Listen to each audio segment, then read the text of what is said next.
Welcome to Homekeepers. Come right on in, my friend. So glad to be here. So glad you're there. Wherever you are, we sure like to hear from you. You know, we get mail from all over the United States and beyond, and a lot of email. And appreciate knowing you're out there, because I want you to know that you're so welcome. And Homekeepers, I hope the name kind of explains itself, because we like to deal with anything and everything that affects the home.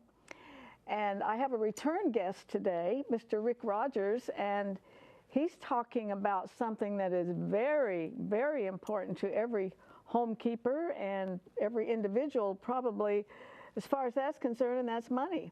And he has a wealth management business. He's been on with us before, and always brings us some good news. You know, knowledge can be very liberating if you do not know how to handle your money. I have a gentleman here who can tell you how. And then I'm going to join Stephanie. We're making a cheesy squash casserole. And this is a great one for all you vegetarians out there. This could really be your entree, you know, just add a salad to it and you're good to go. All I know is it smells wonderful right now, and I'll get to taste it in a minute. Before I do join her, though, I again want to offer you this book by Mary Hunt, How to Take Control Over Your Financial Future. That is very important for you. I wrote down a few things that this book is about, that 77% of Americans live paycheck to paycheck and they have no emergency preparedness. Get this, outstanding revolving credit and credit card debt has reached $828 billion. Oh, average credit card debt per household with credit cards, $14,788. 43% of Americans have less than $10,000 saved for retirement. And this lady had made the horrible mistake of over $100,000 in credit card debt, and she learned a lot. She's written a lot of books, and this is one of her better books. And talk about a good deal. This, you'll see on the back how much this costs, and we're offering it to you for less than that. Actually, $15, and that includes your shipping and handling, which is growing all the time, more and more. You know that if you've ever been to the post office recently to mail something. So you get the whole thing delivered to you for $15 for a gift to Homekeepers, and that's one way we stay on the air. So 800 number there, 1-800-229-0059, and the address is there as well. Box 6922, Clearwater, Florida, 33758, and we'll get it out to you. And she's laughing at me because I had a little hair I was trying to find here. But how are you, girl? I'm good. I feel like we haven't done this forever. Well, that's been true. Too long. We have been in telethon here, and that stops all production for a couple weeks. So anyway. So we're back. We're back. Glad to be back. And this is a summer squash. Which I love. I have an onion, and I have a bunch of squash, 6 medium, in here sauteing. And I'll tell you what I love about this recipe. You saute it first so it doesn't stay in the oven so long, because I hate running my oven. It's too hot. We're in Florida. And it costs you money. And it costs a lot of money, yes, especially my electric bill. So this is sauteing, so let me finish cutting up this last one. And this is a sleeve of Ritz crackers. And it'll be used later. Yeah. But this took about 6 summer squash, right? Squash, yes. And like a squash, that does sound better. That is far more snooty. But this could be your main entree, really. So when we're taping, we're in October, and you and I have a little thing going on. Oh, we want to be done Christmas shopping, wrapped and ready. Let's say the 2nd Saturday of November. Oh, okay. Let's do that. Okay. She gave me a little reprieve there, because she does it all the time. So the 2nd Saturday of November, I want pictures. I'll have to learn to take your them wrapped with my phone. I want everything done and wrapped. And then you're going to thank me around Christmas time when you don't have anything else to do. Because that's always been my goal, and I've never done it. But now that I have committed to millions of folks out there. Millions and millions of viewers who are watching. Okay, so there's my last squash. And really, you should saute this for a little while, but we're on a time crunch, so I'm just going to saute it a minute. And then we're going to add in Into the squash or into the pan? Into the squash. we're going Squash. Everybody put an R in it. There is no squash. R in it. We're going to add some cheddar cheese, some Parmesan cheese, and some sour cream. And when I made this morning for the first batch, it smelled so I love the addition of the sour cream. It smells really, really good, and I think it's going to be so tasty. And of course, this is one of your take it to the church supper. Oh yes, and this is just a simple side dish. Keep it simple. Keep it simple. I tried all the fancy meals. They cost a lot of money, and my family didn't like most of them. So just I think you're probably right about that. So this should saute a little bit longer, but that's okay. We're going to put in cheddar, Parmesan. Oh, I love that one. And sour cream. And that is going to give and it I'm just some going to mix flavor. that up. You sprayed the pan, which you do so well. And then I'm just going to put this in the pan, and I'm going to cover it with the Ritz crackers. And then I'm going to bake it. And then you're going to eat it. And then eat it, yes. This is really a wonderful fall. Let's do a little salt and pepper, too. Yes, I'm ready for fall. My. So sick of the heat. Next week, they're saying in the mornings it's supposed to be like in the 60s here, so I'll take it. Oh. On a scale from 1 to 10, that's a 15. I kid you not. Let's see. Taste it. Okay. It looks really And hot. then you put it in here and put the crunchy on top. Yep. Isn't that good? You really don't need meat with it at all. You know, I'm not a huge fan of squash, but that tastes really good. That is wonderful. Yep, that's it. Super easy. That's it. And put it in there, and then sprinkle some of your crushed up crackers on it, and bake you've it. got something that It's delicious. And I super think anybody cheap. could enjoy. Yeah. Super Yeah, frugal. for sure. Yep. That's our girl. All right. If you haven't met Rick Rodgers, I want you to. He's been here a couple times and a delightful guest talking about something that's really important to all of us, no doubt about it. So stay with us.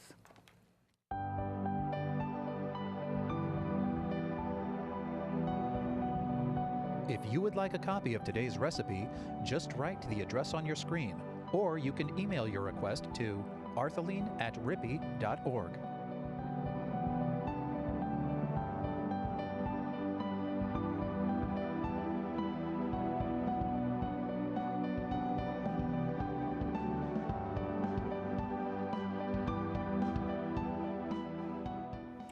I'm glad to welcome back to Homekeepers Mr. Rick Rodgers, and he is the founder of and president of Rodgers and Associates, which is in Pennsylvania, right? That's correct, Lancaster, Pennsylvania. Well, welcome back.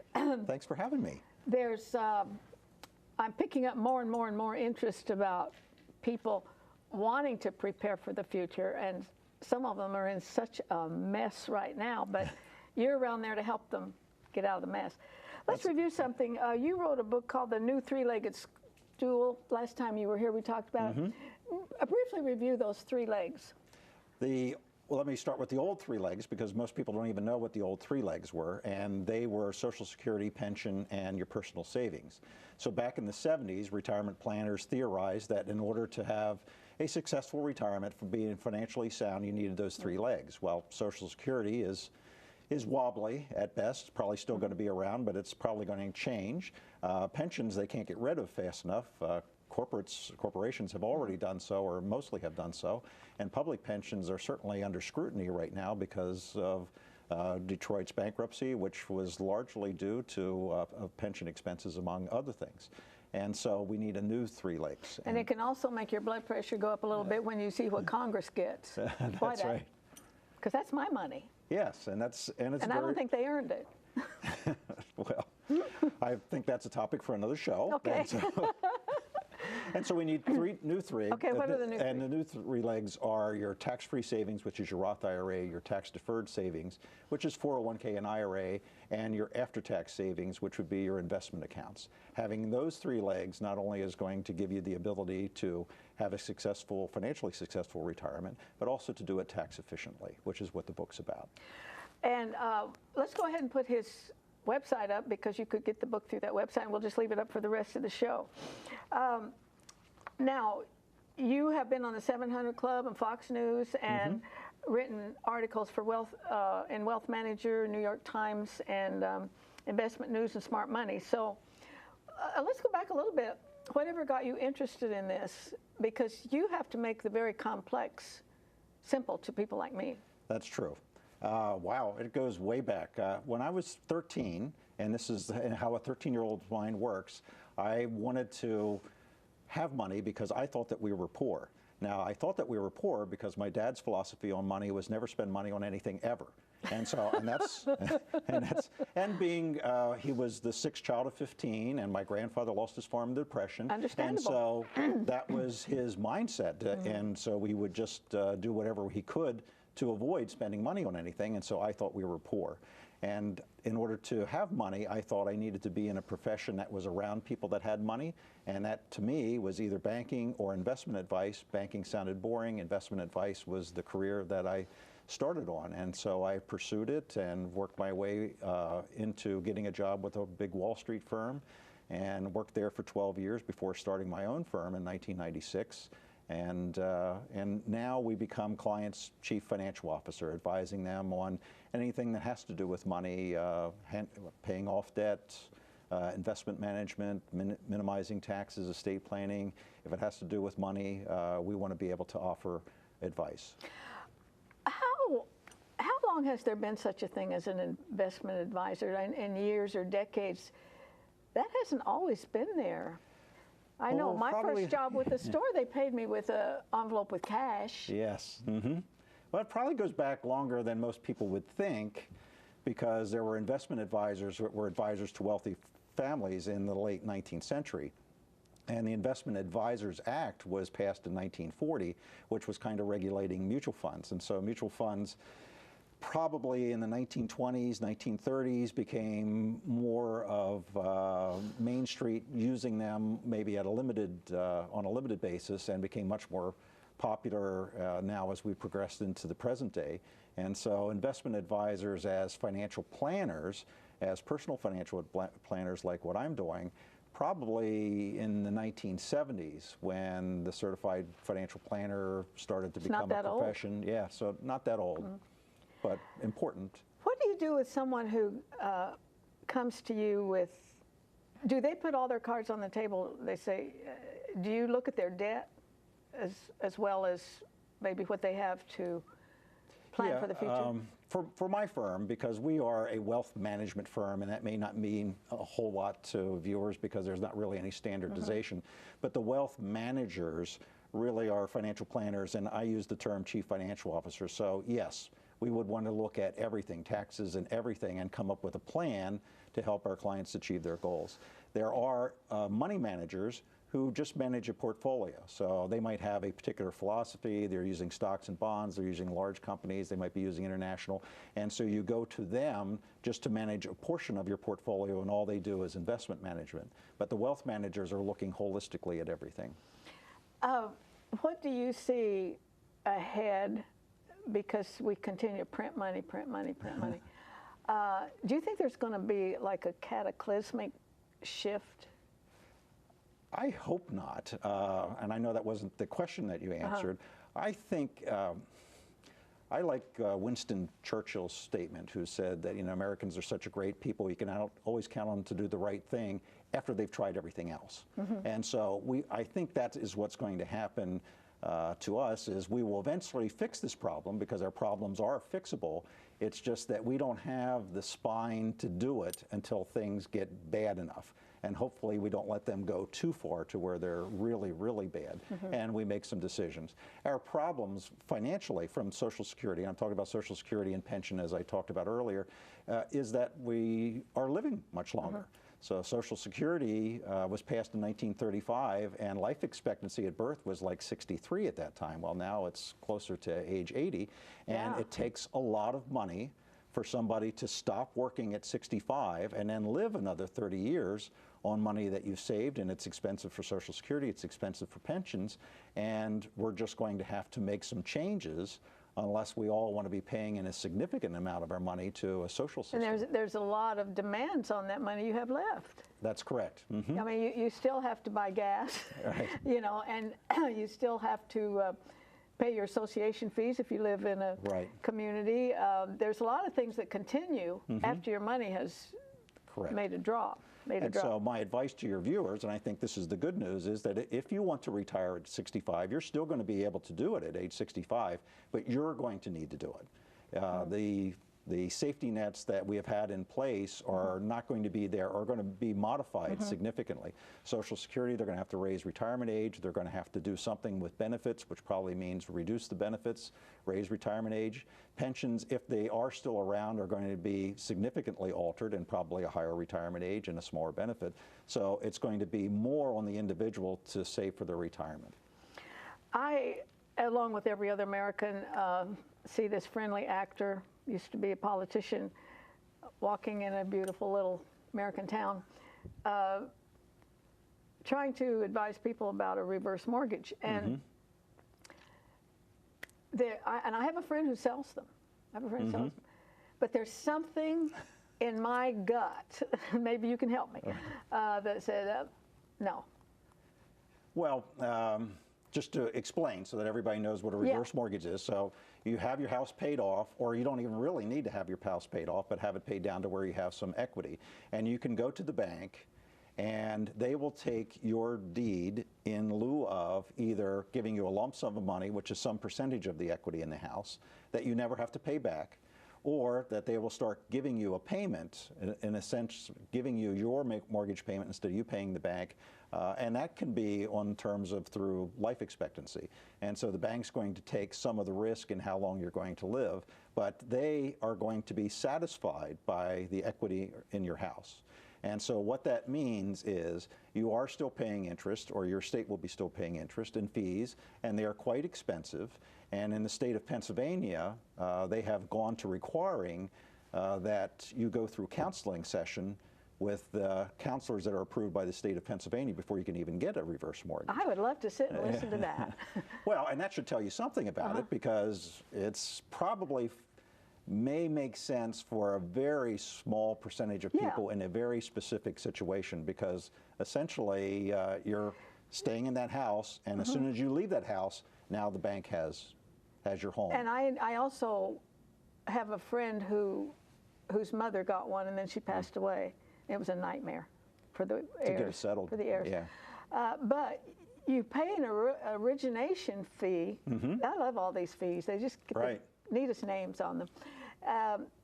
And that's your money. To get your money. I don't know. I hope I never have to really consider that. But I do think when these fancy advertisements are out there, that I can bring in somebody who really knows what they're talking about, and you can kind of, give us some of the nuts and bolts in it, because you're paying interest, and it's your money, and you're paying a fee, and it's your money. And so I'm like you. I think there are situations maybe that it's very, very important that you stay in your home, and this is the only way you can. But isn't that something you shop around for? I would want to shop around. And one of the things that I would look at, and quite frankly I have not done, would be what would be the difference in selling your home and renting a place, and then taking the money and investing it, and how would you come out compared to a reverse mortgage? It would be interesting to see how those numbers came up. But of course, one of the issues with people that are interested in reverse mortgages is they want to stay in that house. So this is the house that I raised my kids in. I don't want to give up this house. I don't have any other savings. I'm trying to live on Social Security. I need some additional funds. If I take a reverse mortgage, I'm getting a payment to supplement my Social Security. I get to stay in my house, which sounds good until you consider the cost. Do you read the fine print? That's what right. they say. The fine print taketh away what the bold print giveth, or something like that. Now, this is something I hope my good friends are listening who maybe their husband has died, there's an insurance policy and all. I have two friends in mind, and one of them, husband died, made some of the most, excuse me, but boneheaded decisions because she didn't know. You have to educate yourself. And she didn't have it, it's gone, it's gone. The other one, also a substantial amount, but she handed it over to a financial advisor, maybe a friend. It was all gone. It's all gone. So what do you say to that lady out there who's probably getting advice, you know, from her cousins and her people at work and all, and she's got maybe $250,000 policy or $500,000 policy. That could go like that. It can just be gone. And she thinks she knows everything, and she's listening to the wrong people. What could you say to her to say, just come and talk to somebody? Right. Come talk to somebody like Rick.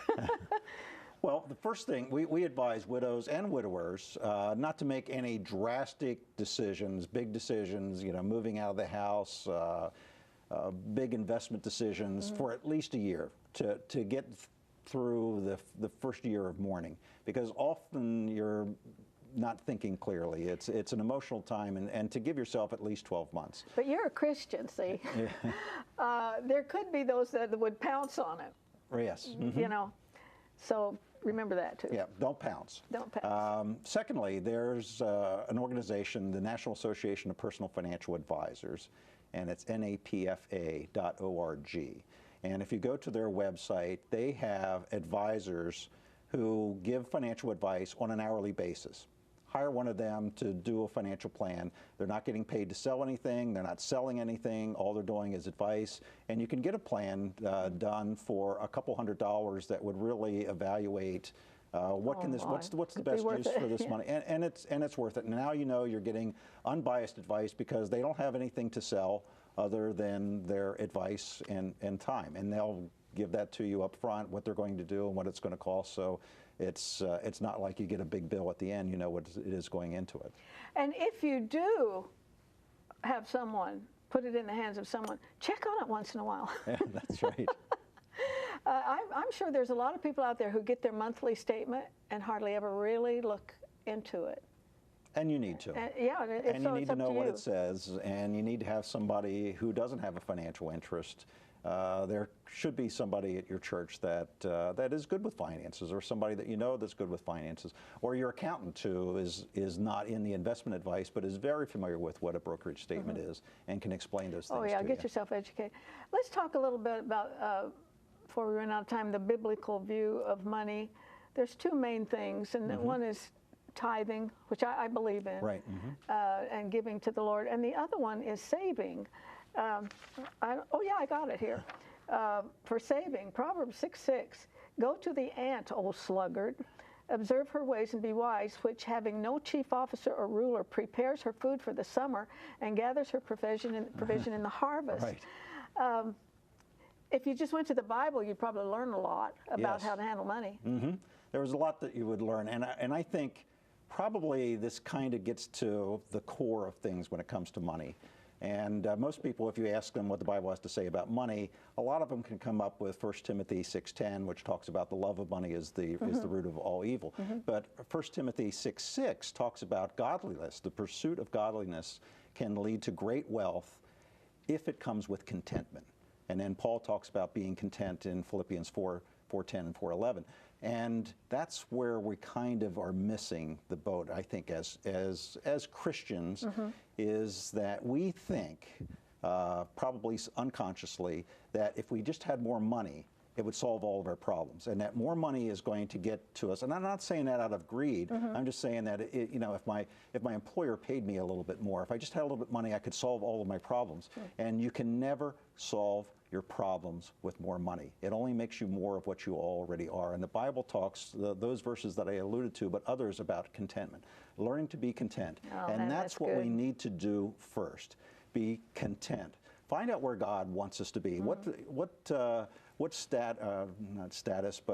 level of lifestyle does God want us to be at, and live within that means. That is so live good. below those means so that you can accumulate savings and investments, and you don't put yourself into debt, and now you can and have. That is good stuff. And we are out of time, but stay with me. I have a couple things to say before we have to say goodbye.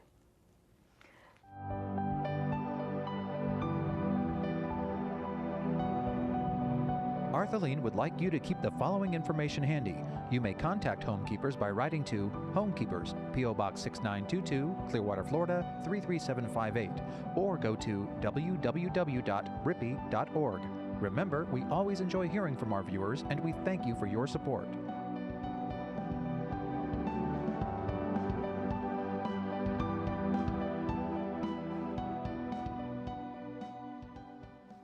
Okay, let me again offer you the book 7 Money Rules for Life from Mary Hunt.